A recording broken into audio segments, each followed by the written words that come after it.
Olá pessoal, sejam muito bem-vindos ao canal Capivaradas. Eu sou o professor Jairo Moreira e no episódio de hoje vamos ver alguns erros graves logo na abertura do xadrez.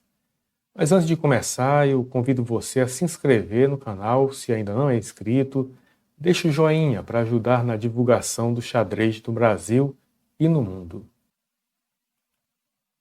A abertura a lapim, ela não deve ser confundida como uma das famosas anti-sicilianas, chamada de variante alapim. A variante alapim da siciliana, geralmente a gente vê um E4, C5, isso se caracteriza como a defesa siciliana, o peão C5, e aí vem o cavalo para F3, cavalo C6, e aí o avanço do peão para C3. Esse avanço do peão é caracterizado como a variante alapim das anti-sicilianas. Por quê? As brancas desejam levar o peão para D4 e assim, depois das trocas, permanecem com dois peões no centro. Então esse é o grande objetivo da variante alapim das sicilianas. Mas aqui, hoje, nós vamos falar sobre a abertura alapim e os erros que podem acontecer com ela se não tomar cuidado. A abertura alapim começa com E4, E5, e a casa natural do cavalo que está em G1 é a casa F3. Só que na abertura lapim o cavalo vai para E2. Isso mesmo. E a partir daqui a gente observa que ela é raramente jogada nessa abertura. Mas ela é perfeitamente jogável para as brancas e foi analisado pela primeira vez por um jogador chamado Karl Meyerhofer, que viveu no século XIX, e teve uma análise que foi publicada em 1849 sobre essa abertura. E posteriormente foi analisada e adotada, inclusive, pelo mestre de xadrez russo, Semyon Alapin, que utilizou bastante ela, e por causa disso ela recebeu o nome dele. Ele foi homenageado com a abertura Alapin. O objetivo da abertura Alapin é jogar o peão de F para F4. Esse peão que está em F2 quer avançar para F4. Porque aí depois das trocas, né, esse cavalo vai se posicionar nesse posto avançado, controlando casas importantes, né? Vamos ver agora duas miniaturas onde foram utilizadas a abertura Alapim. Uma miniatura é uma partida que tem poucos lances. Algumas pessoas indicam que pode variar entre 15, 20, até 25 lances é considerado uma miniatura, certo? Então, aqui começa com um E4, E5 e cavalo E2. Aí já configura a abertura Alapim. Em seguida, as pretas jogaram o bispo para C5 e as brancas, como previsto, né, jogam F4, esperando que esse peão seja trocado. E aí o cavalo vai para um posto avançado. Só que as pretas responderam com dama F6, né, dama F6. E observe que agora a dama já está ameaçando algumas coisas, né? Que se esse peão é capturado, a dama vem para F2 e já vai ser checkmate, né? Portanto, as brancas elas jogaram peão para C3. E com esse peão, qual é a ideia, né? A ideia é avançar no próximo lance o peão para D4, né? E aí, após as trocas, né, as brancas conseguem uma vantagem de espaço. Mas as pretas, elas continuaram desenvolvendo as peças. Tem cavalo C6, e como esse bispo aqui na casa em F1 está muito preso, até por causa da posição que o cavalo característico da abertura lapim está posicionado, então as brancas resolveram jogar o peão G3 para fianquetar esse bispo. A ideia é essa, né?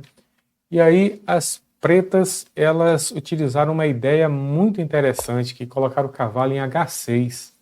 O bispo foi para G2 e para tentar, inclusive, tentar fazer o roque, né? Só que agora não é possível fazer o roque porque o bispo está atacando essa diagonal. O rei ficaria numa posição sendo atacado pelo bispo. Então isso é ilegal. Por enquanto, as brancas não podem rocar.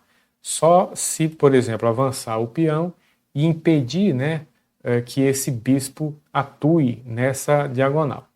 Então, seguiu, depois do lance do bispo para G2, as pretas jogaram cavalo para G4.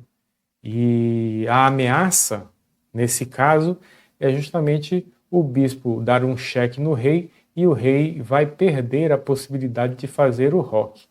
Pensando nisso, as brancas jogaram a torre para F1. F1, né? É lógico que estão aqui perdendo um peão, mas aí as brancas pensam em fazer uma armadilha. A armadilha de capturar esse peão para ganhar um tempo, com a torre atacando a dama, né?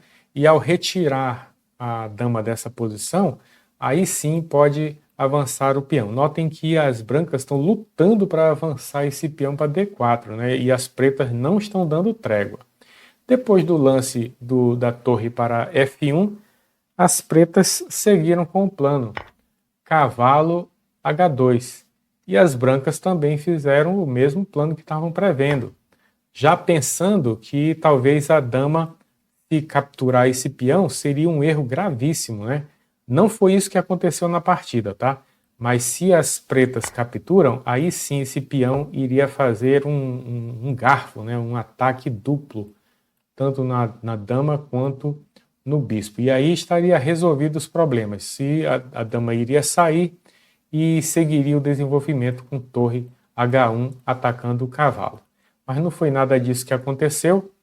As pretas tinham calculado isso já, né? Então note que a ação desse bispo foi fundamental para o que está acontecendo aqui, porque ele está simplesmente impedindo uma fuga do rei para a casa F2. Pensando nisso, as pretas fizeram um lance incrível e que o jogador de brancas não estava esperando. Dama captura torre em F1. Então, o rei não pode capturar a dama, porque a dama está sendo protegida pelo cavalo. Então, a única resposta é bispo captura a dama. Mas aí vem o término da partida, um cavalo F3 ataca o rei, não tem nenhuma peça que possa capturar o cavalo e o rei não tem casa de escape. Note que a ação do bispo sobre essa diagonal é fundamental, né? Então, terminou a partida em apenas 9 lances. Então, muito cuidado para quem quiser jogar a abertura a lapim, para que não caia nessa armadilha. Saiba conduzir a partida com mais atenção. E vamos à segunda partida, utilizando a abertura a lapim, entre os jogadores Bill Wall e Darek, de pretas. E4, E5, cavalo E2. D6, cavalo G3. Observem que aqui o jogador de brancas ele não quis avançar para F4. Ele preferiu jogar o cavalo para G3, que assim abre a diagonal para o bispo. Então seguiu C5, bispo C4, cavalo C6, dama F3. Notem que as brancas já estão tentando fazer o mate pastor, né? Atacando a casa F7, já fazendo checkmate. As pretas impedem isso com cavalo F6 e as brancas jogam cavalo H5. As pretas não devem capturar esse cavalo agora porque abriria novamente a coluna e a diagonal seria checkmate. Portanto, as pretas elas jogam bispo G4, que é um erro gravíssimo. Vocês conseguem identificar por que é um erro grave? É um erro grave porque esse bispo está sendo protegido justamente pelo cavalo. Se esse cavalo deixa de existir, é tirado do tabuleiro, o bispo fica desprotegido. E é justamente isso que as brancas fazem. Elas aproveitam esse erro crasso, né, essa capivarada das pretas, e fazem cavalo F6. E aí ataca o rei. O rei está em xeque, tem que defender esse xeque. E depois que a dama captura F6, As brancas ganham uma peça. Dama captura bispo. E aí as pretas desistiram da partida.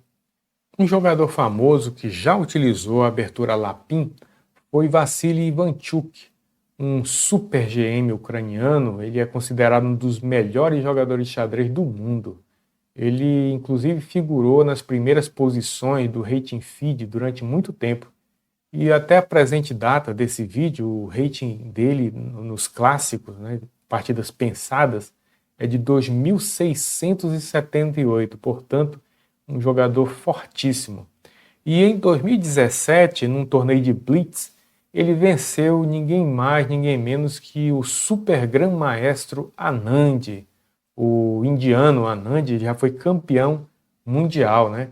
E o Ivanchuk venceu ele utilizando essa abertura. Então fica aí a opção para vocês estudarem, mas eu quero deixar bem claro que no meio enxadrístico ela é considerada fraca, mas vale a pena pela diversão, pela curiosidade.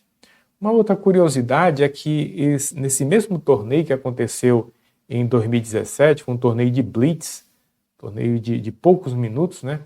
O Ivanchuk, ele ganhou do Anand, mas jogou também contra o Magnus Carlsen, sim, o atual campeão mundial de xadrez, e jogou a abertura a Lapin, só que aí ele perdeu, porque aí o campeão ele soube utilizar recursos para vencer o Vassili Ivanchuk. Então é isso aí, pessoal. Eu espero que tenham gostado do vídeo. Se você gostou, deixa o joinha. Também compartilhe esse vídeo com um amigo que está iniciando no xadrez, para que ele cresça, né, evolua junto com você. Muito obrigado e até os próximos episódios. Tchau!